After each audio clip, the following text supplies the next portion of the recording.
많은 그리스도인들이 기도를 합니다. 아침에 눈을 뜨며 하루를 시작하며 힘든 일이 생길 때, 감사할 일이 생길 때 우리는 하나님께 기도합니다.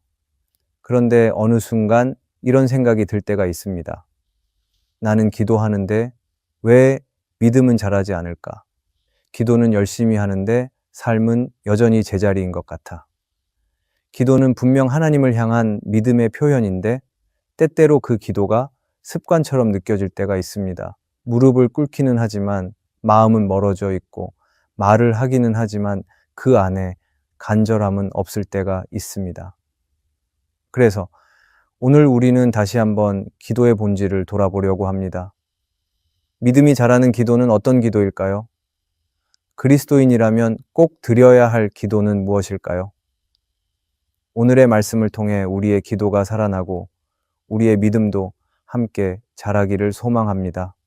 첫째, 그리스도인은 나의 연약함을 고백하는 기도를 해야 합니다. 기도는 하나님께 나를 열어 보이는 시간입니다. 우리는 보통 기도할 때 하나님께 무언가를 부탁하거나 감사하거나 도움을 요청합니다. 하지만 그보다 먼저 필요한 기도가 있습니다. 바로 내 연약함을 하나님 앞에 있는 그대로 고백하는 기도입니다. 내가 얼마나 부족한 사람인지, 얼마나 자주 흔들리고 넘어지는 사람인지 솔직히 인정하며 드리는 기도입니다. 신앙생활을 오래 했어도 우리는 자주 실수하고 죄에 넘어집니다. 오늘은 잘 버텼다고 생각했는데 내일은 작은 유혹에 무너질 때가 많습니다. 사람 앞에서는 괜찮은 척할 수 있지만 하나님 앞에서는 그렇게 숨길 수 없습니다. 하나님은 우리의 겉모습이 아니라 중심을 보시는 분이기 때문입니다. 그래서 진짜 믿음은 나는 할 수 있습니다 라는 다짐에서 나오는 것이 아니라 하나님 없이는 아무것도 할 수 없습니다 라는 고백에서 시작됩니다. 이런 기도는 우리 안에 있는 자만심을 내려놓게 하고 하나님만 의지하게 만듭니다. 내가 얼마나 연약한 존재인지 인정할 때 하나님의 능력은 더 분명하게 나타납니다. 성경에는 이런 기도를 드린 사람이 참 많지만 다윗은 그 중에서도 우리에게 큰 본보기가 됩니다. 그는 이스라엘의 왕이었고 하나님의 마음에 합한 사람이라는 평가를 받은 사람이지만 간음과 살인의 죄를 범한 일이 있었습니다. 그러나 그는 그 죄를 덮지 않았습니다. 나단 선지자를 통해 자신의 잘못을 지적받았을 때 그는 즉시 하나님 앞에 무릎 꿇고 회개했습니다. 시편 51편은 다윗이 죄를 고백하며 드린 기도입니다. 그 기도에서 그는 이렇게 말합니다. 내 마음이 찢어졌고 내 영이 꺾였으니 하나님께서 나를 다시 회복시켜 주시기를 원한다고 고백합니다. 다윗은 자신의 왕위나 업적으로 하나님 앞에 서지 않았습니다. 그는 자신의 죄와 부끄러움을 드러내며 하나님의 자비와 용서를 간절히 구했습니다. 그리고 하나님은 그 기도를 외면하지 않으셨습니다. 도리어 다윗을 다시 세우셨고 그의 인생을 통해 하나님의 은혜가 얼마나 크고 깊은지를 보여주셨습니다. 그러기에 우리도 이 다윗처럼 기도해야 합니다. 하나님, 저는 또 쓰러졌습니다. 생각은 바르게 하려고 하지만 행동이 따라오지 않습니다. 말은 조심하려고 했지만 또 상처 주는 말을 하고 말았습니다. 저를 불쌍히 여겨 주시옵소서. 저를 다시 붙잡아 주시옵소서. 이렇게 기도할 때 하나님은 그 마음을 기쁘게 받으시고 다시 일어설 수 있는 은혜를 주십니다. 이 기도는 단지 회개만을 위한 것이 아닙니다. 내 삶의 중심이 하나님이라는 것을 고백하는 기도이고 나는 약하지만 하나님은 강하신 분이라는 믿음을 다시 확인하는 기도입니다. 그래서 이 기도는 믿음을 자라게 합니다. 나의 무너짐 속에서도 하나님의 손을 붙잡는 법을 배우게 되고 나의 한계 속에서도 하나님의 능력을 기대하게 됩니다. 그리스도인은 완벽한 사람이 아닙니다. 매일 실수하고 넘어질 수 있는 연약한 사람입니다.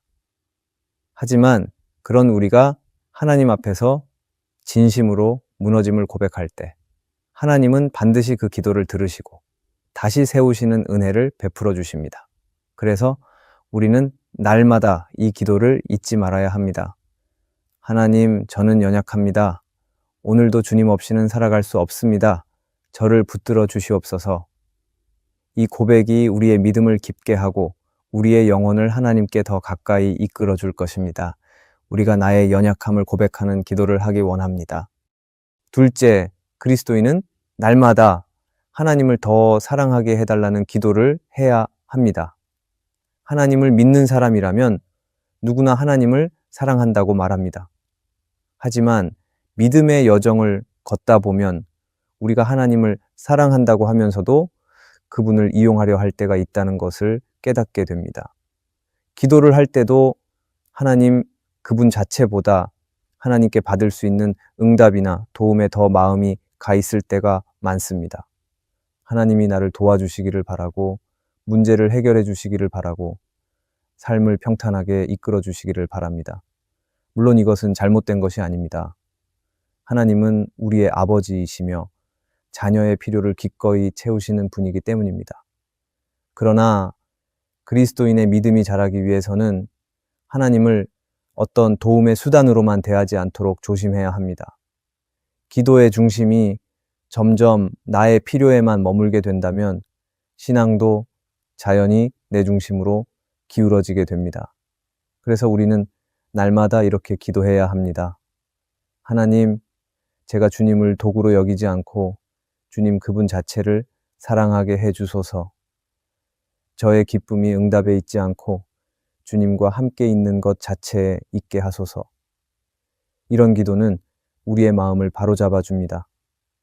신앙생활 속에서 목적과 방향이 흐려질 때 하나님을 향한 사랑을 회복시켜주는 기도입니다.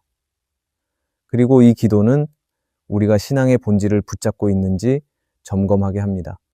성경에는 하나님을 사랑하는 마음으로 살아간 많은 인물이 있지만 그 중에서도 야곱의 이야기는 우리에게 특별한 교훈을 줍니다. 야곱은 처음에는 철저히 자기 중심의 사람이었습니다. 형을 속이고 아버지를 속이고 원하는 것을 얻기 위해 수단을 가리지 않았던 사람입니다. 그러나 그의 인생에 결정적인 변화가 찾아온 사건이 있었습니다. 바로 야복강에서 하나님과 씨름하던 날이었습니다. 그날 밤 야곱은 처음으로 자신의 계획과 능력이 아무 소용이 없다는 것을 경험하게 됩니다. 형에서가 군사를 이끌고 오고 있고 어떤 방법으로도 피할 수 없는 상황 속에서 야곱은 하나님께 매달립니다. 그리고 그는 처음으로 이렇게 기도합니다. 하나님, 저를 축복하지 않으시면 떠나지 않겠습니다. 이 기도는 단순한 바람이 아니라 하나님 그분을 붙잡고자 하는 마음에서 나왔습니다. 그날 이후 야곱은 달라졌습니다. 그는 이전처럼 자기 뜻대로 살지 않았고 하나님의 인도하심을 구하며 살아갔습니다. 그는 하나님을 두려움의 대상이 아니라 사랑과 신뢰의 대상으로 바라보게 된 것입니다. 우리의 삶도 마찬가지입니다. 하나님을 사랑한다고 하면서도 사실은 내 삶의 목적을 이루기 위한 도구로 하나님을 대하고 있지는 않은지 돌아보아야 합니다. 하나님께 순종하는 것보다 내 기도가 빨리 응답되는 것이 더 중요하게 느껴질 때가 있다면 우리는 다시 이 기도를 회복해야 합니다. 하나님, 저의 시선을 바르게 해주소서. 오늘도 제가 주님을 더 사랑하게 하소서. 주님의 뜻을 구하고 주님과 함께하는 것을 가장 귀하게 여기게 하소서. 이 기도는 믿음을 단단하게 해줍니다. 응답이 늦어질 때도 흔들리지 않게 하고 어려움이 와도 주님을 붙드는 마음을 지켜줍니다. 하나님은 우리가 주시는 복만을 사랑하기보다 하나님 자신을 더 깊이 사랑하기를 원하십니다. 그러기에 우리는 날마다 하나님을 더 사랑하게 해달라는 기도를 해야 합니다. 우리가 날마다 하나님을 더 사랑하게 해달라고 기도하기를 원합니다. 셋째, 그리스도인은 날마다 예수님을 닮아가기 원한다는 기도를 해야 합니다. 신앙생활을 한다는 것은 단지 예배를 드리고 기도하는 것으로 끝나는 것이 아닙니다.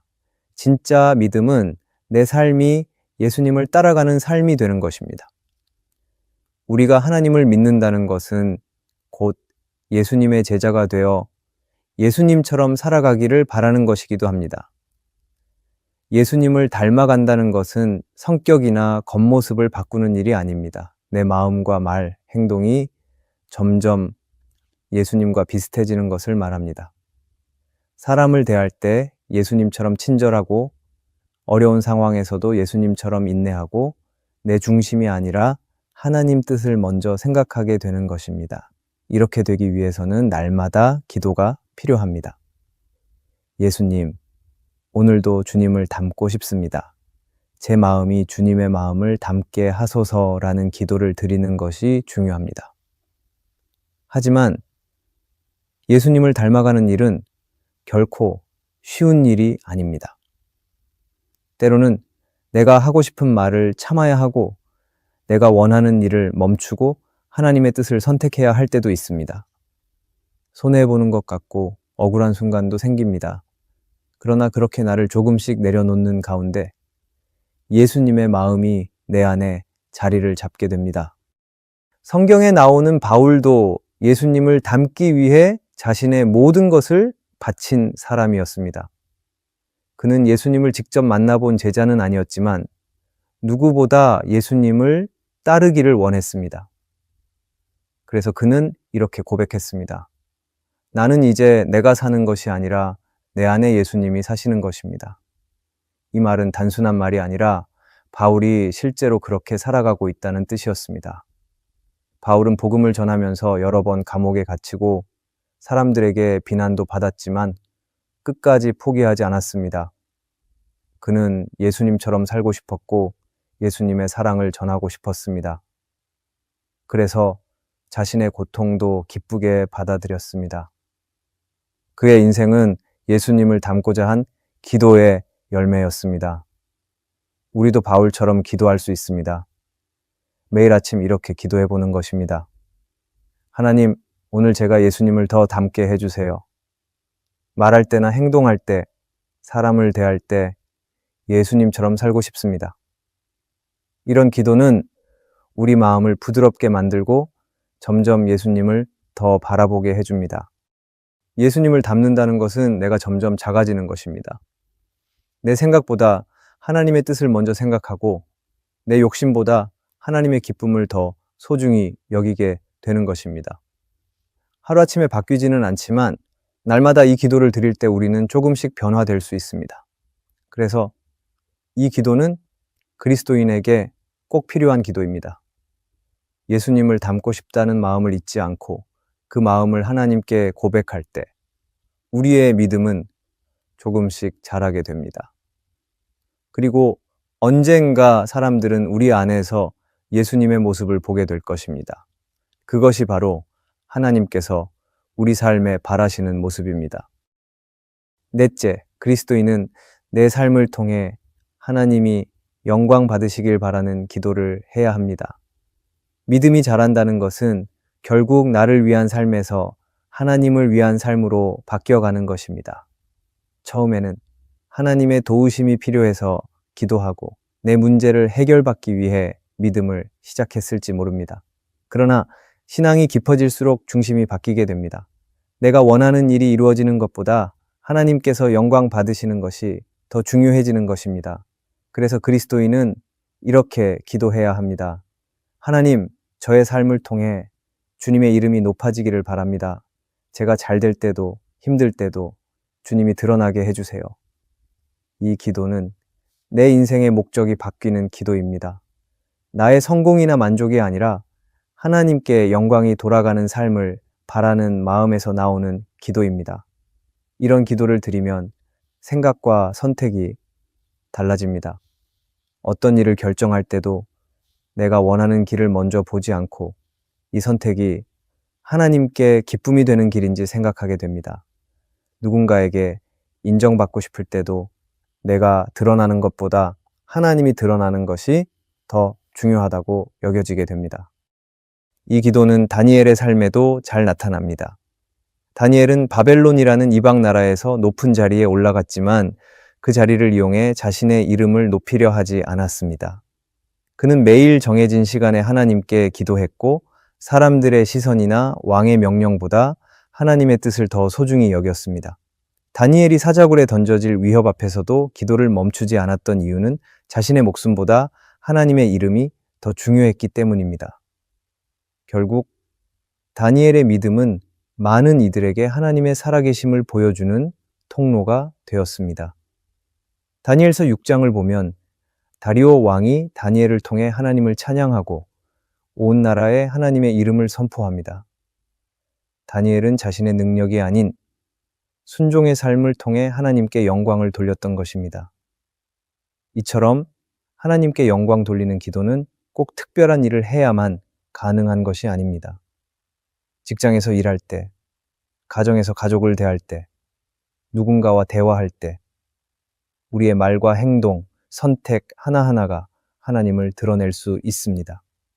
그래서 우리는 이렇게 기도할 수 있습니다. 하나님, 제가 오늘 하는 말과 행동이 주님의 사랑을 보여주는 도구가 되게 해주세요. 제가 잘해내는 것이 목적이 아니라 그 안에서 하나님이 드러나게 해주세요. 팀 켈리어는 그의 책 기도에서 이런 말을 했습니다. 성숙한 기도는 나 중심에서 하나님 중심으로 이동하는 기도입니다. 하나님을 더 알기 원하고 하나님의 뜻이 나의 뜻보다 앞서기를 바라는 마음이 진짜 기도의 출발점입니다. 이 말처럼 하나님께 영광 돌리는 기도는 믿음이 자라난 사람이 드릴 수 있는 기도입니다. 그런데 사실 이 기도는 쉽지 않습니다. 왜냐하면 우리는 본능적으로 나를 드러내고 싶고 인정받고 싶기 때문입니다.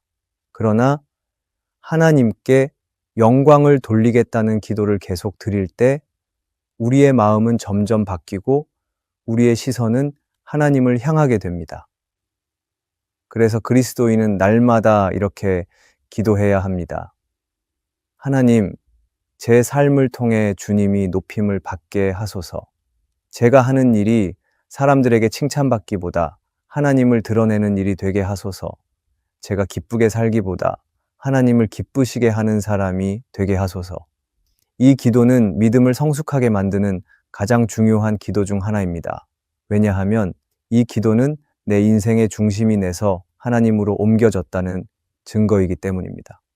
그리고 이 기도를 날마다 드릴 때 우리의 삶은 하나님께서 일하시는 통로가 될 것입니다. 우리는 매일 기도합니다. 하지만 그 기도가 우리의 믿음을 자라나게 하고 있는지는 쉽게 느끼기 어렵습니다. 때로는 같은 말만 반복하는 것 같고 변화는 보이지 않고 마음은 점점 지쳐갈 때도 있습니다. 그러나 하나님은 우리가 드리는 작은 기도 속에서도 우리의 중심을 보십니다. 오늘 우리가 함께 살펴본 기도들은 믿음을 성숙하게 만드는 기도입니다. 이 기도들은 화려하거나 특별한 말로 채워지지 않았습니다. 오히려 나의 연약함을 고백하고 하나님을 더 사랑하게 해달라고 간구하고 예수님을 닮기 원하고 내 삶이 하나님께 영광이 되기를 바라는 마음에서 흘러나오는 기도입니다. 이 기도는 지금 당장 우리의 삶을 바꾸는 것처럼 보이지 않을 수 있습니다.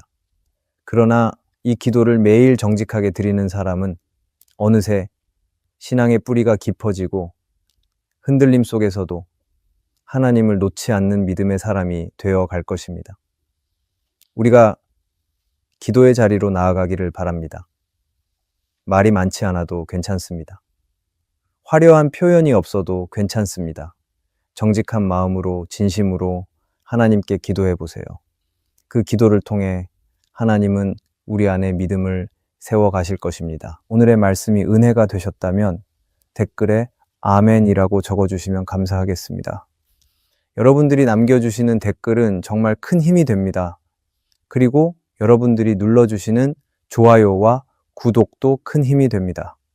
오늘도 함께 해주셔서 감사합니다. 기도하겠습니다. 하나님, 기도를 해도 달라지지 않는 모습에 지칠 때가 많습니다. 그러나 오늘 다시 믿음의 기도를 배우게 하시니 감사합니다. 우리의 연약함을 감추지 않고 고백하게 하시고 예수님을 닮아가려는 마음도 받아주시옵소서. 우리를 통해 주님이 드러나게 하여 주시고 하나님께 영광 올리며 살게 하여 주시옵소서. 예수님의 이름으로 기도합니다. 아멘.